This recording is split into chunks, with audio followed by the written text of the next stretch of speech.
अस्सलाम वालेकुम, मेरा नाम है फ़ाइक अहमद और आपको CSS की न्यू ट्यूटोरियल में बहुत ज़्यादा खुशामदीद है। तो यार लास्ट लेक्चर में हमने ट्रांसैक्शन थे जो उनको देके पढ़ा था CSS में, और लेक्चर 22 की बॉयलर प्लेट में लगा चुका हूँ। और आज जो हमने पढ़ना है वो हमने पढ़ना है ट्रांसफॉर्म इन CSS। तो यार अब CSS के जो लेक्चर्स हैं वो बहुत थोड़े रह गए हैं। अब हम आगे एक प्रोजेक्ट बनाएंगे, कोई पता नहीं नेक्स्ट ट्यूटोरियल में मैं वो बना दूँ। प्रोजेक्ट 2 होगा, प्रोजेक्ट 1 हम बना चुके हैं और प्रोजेक्ट 2 में जितना हमने पढ़ा है उन सब को देखते हुए हम एक बहुत ज़्यादा अच्छी नस्ल की वेबसाइट बनाएंगे। और उसके बाद कुछ हम CSS की ग्रिड वगैरह जो उनके बारे में 4-5 लेक्चर पढ़ेंगे और उसके बाद फिर हम बूटस्ट्रैप पे मूव ऑन कर जाएंगे। तो आई होप तुम लोगों को ये जो CSS के ट्यूटोरियल थे ये बहुत ज़्यादा अच्छे लगे होंगे। तो यार इसकी जो प्ले लिस्ट थी इसको तुम लोग बुक मार्क कर लो, और इस तक अभी तक एसेस नहीं की तो एसेस हासिल कर लो, और फ्री ऑफ कॉस्ट CSS की सारी प्ले लिस्ट को देखो, ताकि प्रोजेक्ट 2 जब हम वेबसाइट बनाएं तो तुम लोगों को सारा पता हो कि उसके अंदर हमने क्या क्या यूज़ किया है। तो यार अब चलते हैं हम अपने आज के लेक्चर की तरफ, जो कि हमने ट्रांसफॉर्म पढ़ना है। तो यहाँ पे मैं सबसे पहले div डॉट कंटेनर बनाना चाहूँगा। div डॉट कंटेनर बनाने के अंदर इसके अंदर मैं एक बॉक्स बनाऊँगा div, और उसकी क्लास में रखने वाला हूँ बॉक्स, और इसके बाद मैं एंटर करूँगा और यहाँ पे लिखूँगा दिस इज़ बॉक्स, और यहाँ पे मैं दिस इज़ बॉक्स लिखने के बाद इसको सिंपली सेव करूँगा और स्टाइल में जाऊँगा। स्टाइल में लिखने के बाद यहाँ पे मैं एंटर करूँगा, और यहाँ पे सबसे पहले जो मैं तुम लोगों को यहाँ पे जाकर दिखाऊँ तो यहाँ पे सिर्फ दिस इज़ बॉक्स लिखा है। तो यहाँ पे यार सबसे पहले हम स्टाइल करेंगे कंटेनर को, जो कि मैं यहाँ पे भी लिखने वाला हूँ CONTAIN। यार आज मैंने बिल्कुल स्पेलिंग सही लिखने हैं कंटेनर के। तो यार यहाँ पे मैं स्पेलिंग गलत लिखता हूँ बेसिकली हर बार, और डिज़ाइनिंग में फिर पंगा हो जाता है। Container CONTAIN। यार अब ठीक है।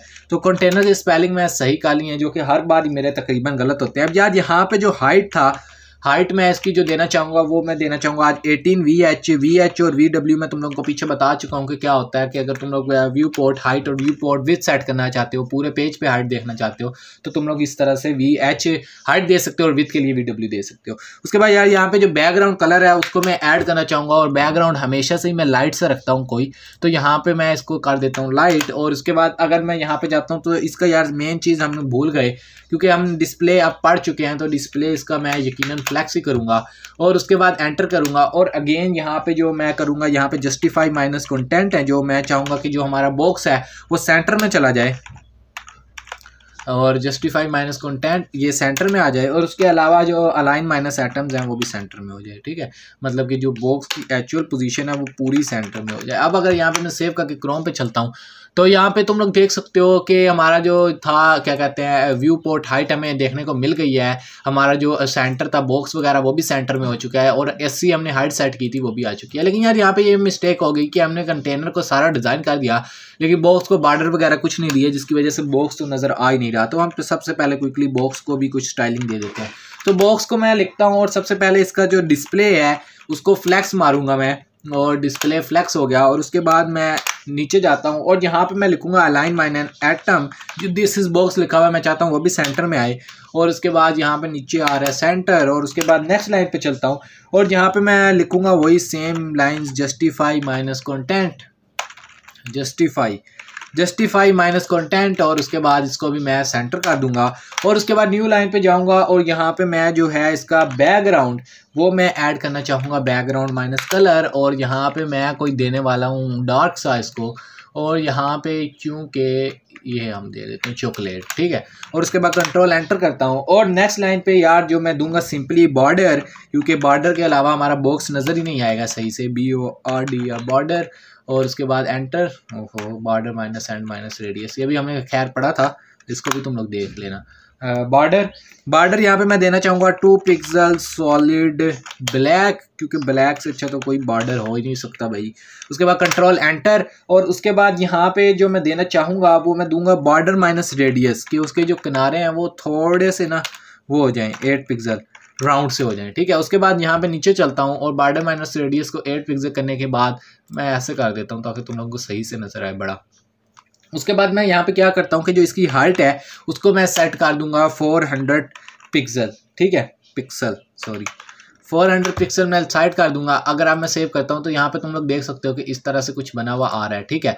और उसके बाद अगर मैं इसकी हाइट को 400 पिक्सल सेट करता हूँ और सेम काम मैं यहाँ पे इसकी विड्थ के साथ भी कर देता हूँ और WIDTH विड्थ कर देता हूँ, तो यहाँ पे इस तरह से हमारे कुछ बॉक्स बना सा आ जाएगा, तुम लोग देख ही सकते हो। तो यार ये 400 बहुत ज़्यादा हो गया है, तो मैं एक काम करता हूँ इनको 200 कर देता हूँ, ठीक है, ताकि बॉक्स थोड़ा सा हमारा ना छोटा सा दिखे। 200 किया, हाँ अब ओके, अब ये हमारा जो बॉक्स है ये अच्छा सा बन के आ चुके हैं। अब हम क्या करते हैं कि हम नीचे जाते हैं, 200 पिक्सल 400 पिक्सल कर दिया। अब यहाँ पे मैं क्या करता हूँ कि जो हमने ट्रांसफॉर्म्स की प्रॉपर्टी पढ़नी है वो हम प्रॉपर्टीज़ के बारे में चलते हैं। सबसे पहले मैं क्लास लिखूंगा डॉट बॉक्स और उसके बाद मैं होवर लिखूंगा कि होवर ये हो और उसके बाद एंटर। यहाँ पे यार जो सबसे पहली प्रॉपर्टी है ट्रांसफॉर्म की वो ये है कि हम ट्रांसफॉर्म लिखेंगे सिंपली और उसके बाद मैं एंटर करूँगा। ये पूरा ही लिख लिया, ट्रांसफॉर्म लिखूंगा और उसके बाद एंटर करूँगा। और यहाँ पर सिंपली मैं क्या लिख सकता हूँ कि रोटेट, ठीक है, रोटेट हो, और उसके बाद इसके अंदर जो ब्रैकेट्स है इसके अंदर मैं एंगल लिख सकता हूँ कि कितने एंगल पे रोटेट। अगर मैं 360 डिग्री लिखता हूँ और उसके बाद सेव करता हूँ तो 90 पे तो ये है, तो 90 लिखने का फ़ायदा नहीं है। अब अगर मैं इस बॉक्स के ऊपर जाता हूँ तो यहाँ पे ये इसलिए वर्किंग नहीं किया क्योंकि जो मैंने इसके ऊपर ट्रांसफॉर्म डायरेक्ट प्रॉपर्टी लगा दिया, लेकिन मैंने जिस पे ट्रांजिशंस था उसकी प्रॉपर्टी वगैरह नहीं लगाई। तो अगर यहाँ पे मैं ऊपर आता हूँ सबसे पहले और यहाँ पे मैं लिखता हूँ ट्रांजेक्शन और उसके बाद मैं एंटर करता हूँ। ट्रांजेक्शन में मैं लिख देता हूँ आल, जो कि मैंने बताया था कि सब चीज़ों पे अप्लाई करने के लिए आल होता है, और उसके पास 0.5 सेकंड लिखता हूँ ताकि क्विकली से रिस्पॉन्स करे, और उसके बाद एज इन आउट लिख देता हूँ ताकि थोड़ा सा स्लो हो और हमें सही से क्लियर नजर आए। अब मैं अगर इसको सेव करता हूँ और अब चलता हूँ अगर कोड में, तो अब तुम लोग देखो तो ये 360 पे घूमा है। जैसे ही मैं इस पे कर्सर लेके जाता हूँ तो 360 पे घूमा है। तुम लोग यहाँ पे जो डिग्री है वो अपनी मर्जी से भी सेलेक्ट कर सकते हो। तुम लोग यहाँ पे अगर 45 करना चाहते हो तो 45 भी तुम लोग यहाँ पे कर सकते हो। तो ये जस्ट इतना सा घूमेगा, ये देखो ट्रांजिशन लगाने से कितना अच्छा सा लग रहा है, ठीक है। ये 45 पे अब जस्ट घूम रहा है। अगर तुम लोग 360 पे घुमाना चाहो तो 3, तो कहने का मतलब ये है कि डिग्री तुम लोग अपनी मर्जी से ले सकते हो। तो ये एक ट्रांसफॉर्म की प्रॉपर्टी थी जो हमने पढ़ी है। अब यार यहाँ पे सिर्फ ट्रांसफॉर्म में यही चीज़ रही है, ट्रांसफॉर्म में और भी बहुत ज़्यादा चीज़ें आ जाती हैं। तो अगर यहाँ पे मैं ट्रांसफॉर्म लिखता हूँ और उसके बाद मैं एंटर करता हूँ, सॉरी मैट्रिक्स नहीं लिखना था, यहाँ पे मैंने ट्रांसफॉर्म अगर मैंने लिखा है और यहाँ पे मैं सिंपली लिखता हूँ स्क्यू, SKEW स्क्यू, ठीक है। और उसके बाद यहाँ पे मैं ब्रैकेट्स डालता हूँ और स्क्यू के अंदर मैं कितना लिख देता हूँ, मान लो 40 डिग्री, ठीक है। स्क्यू के अंदर मैंने कितना लिखा, 40 डिग्री, ठीक है, DG। और अब अगर मैं सेव करता हूँ तो आप तुम लोग देखना कि क्या होगा।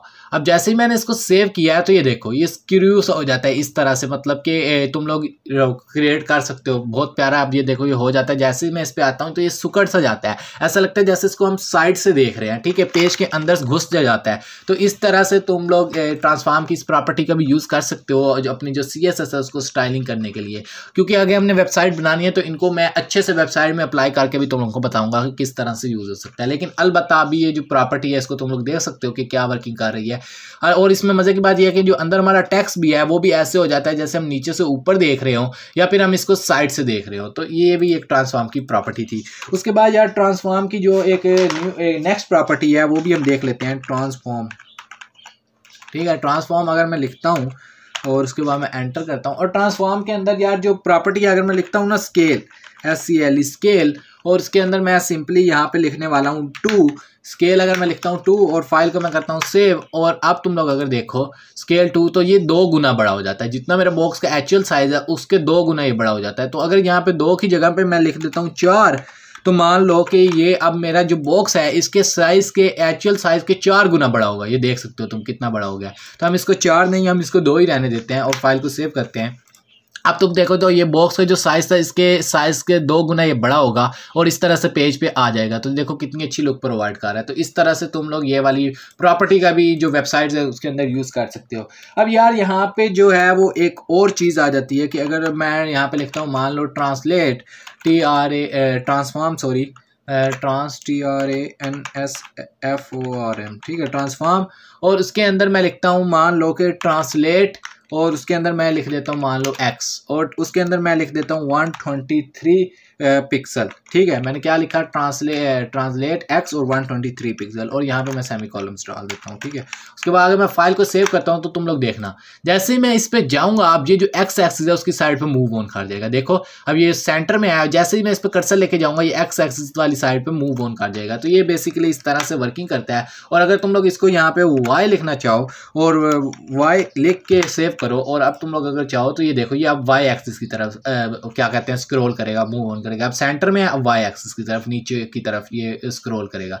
तो बेसिकली इस तरह से दोनों प्रॉपर्टीज़ वर्किंग करती हैं। और अगर तुम लोग इन दोनों प्रॉपर्टीज़ को वर्किंग इकट्ठा करना चाहते हो तो तुम इन दोनों को इकट्ठा भी यूज़ कर सकते हो, 123 पिक्सल कोमा और उसके बाद 123 पिक्सल। उसके बाद अगर तुम लोग फाइल को सेव करो और अब यहाँ पे तुम लोग देखो तो ये इस तरह जाएगा, इस तरह नहीं जा रहा, ये इस तरह आ रहा है, नीचे भी आ रहा है और उस साइड पे भी जा रहा है। तो ये बेसिकली इस तरह से वर्किंग करता है ट्रांजिशन के। ये अब देखो नीचे भी जा रहा है और उस साइड पे भी जा रहा है। तो ये इकट्ठा भी तुम लोग इसको यूज़ कर सकते हो। तो ये बेसिकली ट्रांजैक्शन ट्रांसफॉर्म की कुछ प्रॉपर्टीज़ थी जो आगे हम वेबसाइट में यूज़ करने वाले हैं, जो कि जल्दी इंशाल्लाह जो अगला मैं ट्यूटोरियल बनाऊंगा मैं कोशिश करूंगा कि उसमें क्या कहते हैं वेबसाइट बना डालूँ न्यू, और अच्छी वेबसाइट बनाऊँ बहुत ज़्यादा, जितना हमने पढ़ा उस सबको देखते हुए। और उसके बाद हम CSS की ग्रेड्स के बारे में कुछ देखेंगे और उसके बाद फाइनली हमारा CSS का ट्यूटोरियल खत्म हो जाएगा प्लेलिस्ट का। तो मैं अभी आई होप तुम लोगों को 1-2 दिन दूंगा ताकि तुम लोग इस जो प्ले लिस्ट है उसकी जो चीज़ें कुछ तुम लोगों को समझ नहीं आई वो मुझसे भी पूछ सकते हो कमेंट सेक्शन में। ये इस प्ले लिस्ट को एक बार अच्छी तरह से देख लो ताकि तुम लोगों को इस जो प्ले लिस्ट की है वो सारी चीज़ें अंडरस्टैंडेबल हो जाएँ, और जब हम वेबसाइट बनाएं तो तुम लोगों को समझने में ज़्यादा मुश्किल ना आए। तो आज की वीडियो में बस इतना बोलूँगा, इस प्लेलिस्ट को एक बार देख लेना ताकि नेक्स्ट जो हम वेबसाइट बनाएंगे उसकी तुम लोगों को समझ आ जाए और तुम लोगों को अंडरस्टैंडेबल हो। तो यार आई होप तुम लोगों को ये वीडियो पसंद आई होगी। वीडियो पसंद आई हो तो लाइक करना, कोई गलती हो तो नीचे कमेंट में सजेशन में मुझे बताना कि क्या गलती हुई ताकि नेक्स्ट टाइम वो मैं ना करूँ। अपना ख्याल रखिएगा, मिलते हैं नेक्स्ट ट्यूटोरियल में। अल्लाह।